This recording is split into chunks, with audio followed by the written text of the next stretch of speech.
लकल हम्द या अल्लाह अस्सलातु वस्सलामु अलैका या रसूल अल्लाह अम्मा बाद। सिलसिला है सवालों के जवाब पेश करने का। एक ये सवाल आया है कि क्या या गौस कहना ये शिरक है। अहले सुन्नत वल जमात में या गौस आज़म, या गरीब नवाज़, या बाबा ताजुद्दीन औलिया किराम को यूँ पुकारने का एक रिवाज है। अहले सुन्नत वल जमात ऐसा, इसके मानने वाले ऐसा करते हैं। तो एक तादाद है ऐसे लोगों की जो इस पर अजीब व गरीब अंदाज में उंगली उठाती हैं और कहते हैं कि ये शिरक है। क्या ये शिरक है, और अगर शिरक है तो फिर किस तरह शिरक है, ये सारी बातें। और अगर ये शिरक है तो फिर अहले सुन्नत वल जमात के लोग बरसहा बरस से, कोई आज का काम नहीं, सैकड़ों साल से लोग या गौस कहते हैं। क्या ये सारे लोग गलत थे? आइए जवाब तवज्जो के साथ सुनिए। जवाब सुनने से पहले मैं आपको अर्ज़ करता चलूँ कि जो लोग या गौस कहने को शिरक कहते हैं ना, इनके पीछे की बात यह है, वजह यह है कि गौस का मतलब होता है मदद करने वाला। तो अब ये कहते हैं कि मदद करने वाला तो सिर्फ़ अल्लाह है, और जब मदद करने वाला सिर्फ़ अल्लाह है तो फिर आप अब्दुल कादिर जिलानी रहमतुल्लाह ताला अलैह को पुकार कर या गौस यानी मदद के लिए पुकार रहे हैं, तो इस वजह से ये शिरक होता है। जो लोग शिरक बोलते हैं वो ये वजह बयान करते हैं, ये दलील देते हैं कि मदद तो सिर्फ़ अल्लाह करता है, तो अल्लाह के अलावा किसी और को मदद के लिए पुकारना ये शिरक है, इसलिए या गौस कहना शिरक है, ऐसा लोग मानते हैं। अब आप इसको अगर हकीकत में देखें, ये तो कुछ लोग मानते हैं, उनकी वो जहालत है, नादानी है, इल्म की कमी है, जिसकी वजह से ऐसा बोलते हैं। और ऐसे लोग औलिया किराम के दुश्मन भी होते हैं, जिस वजह से इस तरह की बात करते हैं। क्या दूसरों को मदद के लिए पुकारना शिरक है? अगर आप इसको हकीकत की नज़र में देखें, प्रैक्टिकली फील्ड में देखें, तो आप देखेंगे आपकी तबीयत ख़राब होती है तो आप बतौर मदद डॉक्टर के पास जाते हैं कि नहीं जाते हैं? आप अल्लाह ना करे कहीं पर आपका एक्सीडेंट हो जाए, आप रोड पर पड़े हों, तो आप किसी को मदद के लिए पुकारेंगे कि नहीं पुकारेंगे? आपके यहाँ कोई मुकदमा वाला मामला हो जाए तो आप वकील के पास मदद के लिए जाएंगे कि नहीं? वकील हायर करेंगे कि नहीं करेंगे? आपके पास कोई थाने का मैटर हो जाए तो पुलिस की मदद लेंगे कि नहीं लेंगे? ये सारे मदद लोग लेते हैं, और ये सारे अल्लाह नहीं है ना। आप जिसको मदद के लिए पुकार रहे हैं डॉक्टर, वो अल्लाह नहीं, वकील अल्लाह नहीं है। तो दुनिया में वैसे आम तौर पर भी आप एक दूसरे की मदद करते हैं, पढ़ते ही हैं। आप किसी को कर्ज देकर मदद करते हैं, किसी के काम में हाथ बटा करके मदद करते हैं, किसी को राह दिखाकर मदद करते हैं, कहीं किसी को लिफ्ट देकर मदद करते हैं। दुनिया एक दूसरे की मदद से ही चल रही है। अगर अल्लाह के अलावा किसी और को पुकारना मदद के लिए ये शिरक हो जाए तो दुनिया में कोई मुसलमान बचेगा ही नहीं। हर कोई किसी को ना किसी को मदद के लिए पुकारता है। तो जो लोग ऐसा बोलते हैं कि अल्लाह के अलावा किसी और से मदद मांगना शिरक है, इस वजह से या गौस कहना शिरक है, ये नादान लोग हैं, जाहिल लोग हैं, इनके पास इल्म नहीं है। और ये बात इसलिए भी मैं कह रहा हूँ कि जो लोग या गौस कहने को शिरक कहते हैं ना, ये अहले सुन्नत के उलमा के पास नहीं आते हैं, उलमा के पास आकर समझने के लिए नहीं बैठते, बल्कि अहले सुन्नत के ऐसे लोगों के पास जाके बैठते हैं जिनके पास इल्म कम होता है, या जो लोग दीन से दूर होते हैं, उनसे जाकर के पूछते हैं, उनके जाके दिमाग में शैतानी वसवसा डालते हैं। तो ऐसा जो है ना, ये शैतानी वसवसा डालने से पहले उलमा के पास आके बैठना चाहिए, समझना चाहिए कि वाकई में गैरुल्लाह से मदद मांगना शिरक है कि नहीं।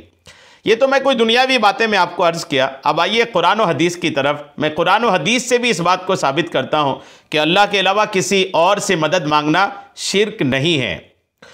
अल्लाह ताला के अलावा किसी और से मदद मांगना उस वक्त शिरक है जब उनको ज़ाती तौर पर बगैर किसी की अता के मदद करने वाला मानकर मदद मांगी जाए।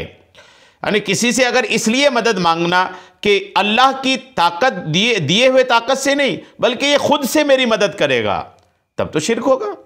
हम गौसे पाक को मदद के लिए पुकारते हैं इस वजह से कि अल्लाह ने गौसे पाक को इस शान के लायक बनाया है। हम गरीब नवाज को या गरीब नवाज इसलिए पुकारते हैं कि अल्लाह करीम ने गरीब नवाज को इस शान के लायक बनाया है। हम इसलिए नहीं मानते या गौस या गरीब नवाज कहना दुरुस्त कि हम इनको ही खुदा मानते हैं, ऐसा नहीं। हम इनको ऐसा मददगार नहीं मानते कि ये खुद से मदद करते हैं, अल्लाह ने इनको ताकत नहीं दिया, ऐसा नहीं मानते। हम अहले सुन्नत ये मानते कि अल्लाह ने अपने नेक बंदों को ये पावर, ये ताकत दे रखा है कि वो दूसरों की मदद करें। हम आप एक दूसरे की मदद करते हैं। जो मुझे सुन रहे हैं, आप गौर कीजिए, आपने क्या ज़िंदगी में किसी की मदद नहीं किया?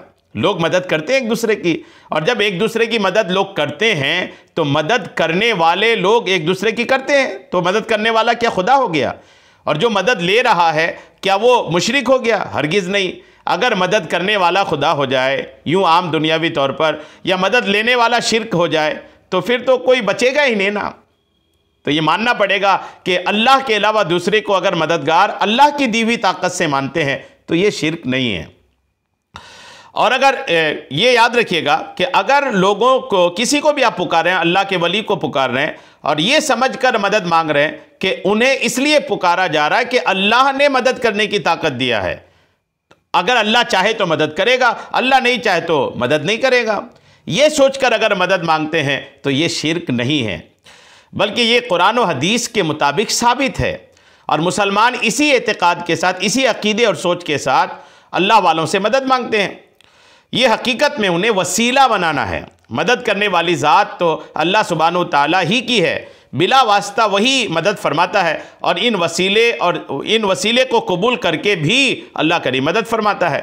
लिहाजा या रसूल अल्लाह कहना, या अली मदद कहना, या गौसे पाक मदद कहना, या गरीब नवाज मदद कहना, ये जायज़ है। इसे शिर्क व बिदअत कहने वाले जाहिल हैं या गुमराह हैं। गैरुल्लाह से मदद तलब करना ये कुरान से भी साबित है। अल्लाह के अलावा किसी और से मदद तलब करना, मदद मांगना, ये कुरान से भी साबित है, हदीस से भी साबित है, और मुहद्दिसीन के अक़वाल से भी साबित है। जैसे कि कुरान पाक देखिए, पारा 3 सूरह आले इमरान आयत नंबर 52 अल्लाह करीम का फरमान है कि कौन मेरे मददगार होते हैं अल्लाह की तरफ, कौन मेरे मददगार होते हैं अल्लाह की तरफ। हवारियों ने कहा हम दीन खुदा के मददगार हैं। ईसा अलैहिस्सलाम ने अपने हवारियों से कहा था कि कौन मेरे मददगार होते हैं अल्लाह की तरफ। अपनी हवारियों से कहा कि अल्लाह की तरफ मेरी कौन मदद करेगा, तो आपके हवारियों ने कहा हम दीन खुदा के मददगार हैं। ये कुरान कह रहा है कि ईसा अलैहिस्सलाम के हवारियों ने कहा कि हम मदद करेंगे, तो क्या वो खुदा हो गए? हज़रत ईसा अलैहिस्सलाम ने मदद मांगा, क्या वो मुशरिक हो गए? माज़अल्लाह, वो तो नबी हैं। और सुनिए, ये पारा 6 सूरह माइदा की आयत नंबर 55 है। अल्लाह करीम ने फरमाया कि तुम्हारे दोस्त नहीं मगर अल्लाह और उसका रसूल और ईमान वाले के नमाज कायम करते हैं और ज़कात देते हैं और अल्लाह के हुजूर झुके हुए हैं। दोस्त का माना मददगार भी है। इन्नमा वलियुकुमुल्लाह कुरान की आयत है। वली का मतलब मददगार भी होता है। यानी अल्लाह फरमा रहा है कि तुम्हारा मददगार, यानी मुसलमानों से अल्लाह फरमा रहा है कि तुम्हारा मददगार अल्लाह भी है, अल्लाह का रसूल भी है, और ईमान वाले भी हैं। यानी ईमान वाले एक दूसरे के मददगार हैं, ये खुदा फरमा रहा है। मजीद एक जगह और पारा 28 सूरह तहरीम की आयत नंबर 4 में अल्लाह करीम ने इरशाद फरमाया, तो बेशक अल्लाह उनका मददगार है और जिब्रील और नेक ईमान वाले और उसके बाद फरिश्ते मदद पर हैं। यानी मदद करने वाले फरिश्ते भी हैं, नेक ईमान वाले भी हैं, जिब्रील भी हैं, अल्लाह करीम भी हैं। गौर कीजिए, तो ये कुरान कह रहा है कि मददगार अल्लाह तबारक व तआला की दी हुई ताकत से ये सब भी हैं। और ये तो आपने कुरान सुना। आइए अब हदीसें सुनते हैं।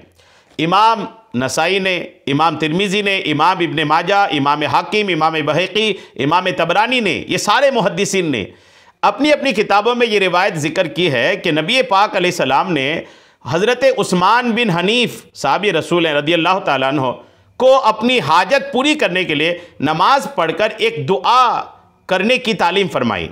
हमारे नबी के पास एक साहबी आए, उस्मान बिन हनीफ़, इनको कोई ज़रूरत थी। आका ने फरमाया कि नमाज़ पढ़ो और नमाज़ पढ़कर ऐसे दुआ करना। कैसे दुआ करना?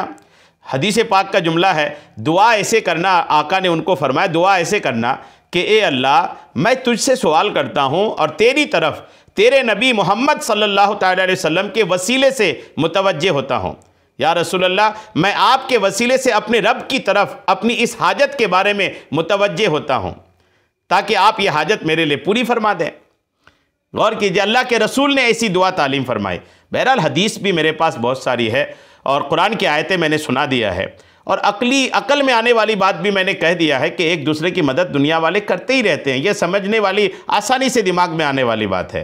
तो ऐसे लोग जो या गौस कहने को शिर्क कहते हैं या गरीब नवाज कहने को शिर्क कहते हैं, ऐसे लोग नादान है, जाहिल है, इल्म नहीं होते इनके पास। अगर इन लोगों को समझना होता है तो उलमा के पास आना चाहिए, ना कि यहाँ वहाँ बैठ करके गुमराह करना चाहिए। अल्लाह करीम ऐसे लोगों को हिदायत की तौफीक अता फरमाए। आपको चाहिए, अहले सुन्नत के लोगों को चाहिए कि ऐसे लोगों की सोहबत बद से, ऐसे लोगों से उठक बैठक दुआ सलाम से बिल्कुल रोक दें, ऐसे लोगों को अपनी सोहबत से, अपने साए से भी दूर रखें कि इनकी सोहबत कई बार ईमान लेके चली जाती है। अल्लाह करीम हम सब के ईमान की हिफाजत फरमाए। आमीन। बेजाहिर नबील अमीन सल्लल्लाहु तआला अलैहि वसल्लम।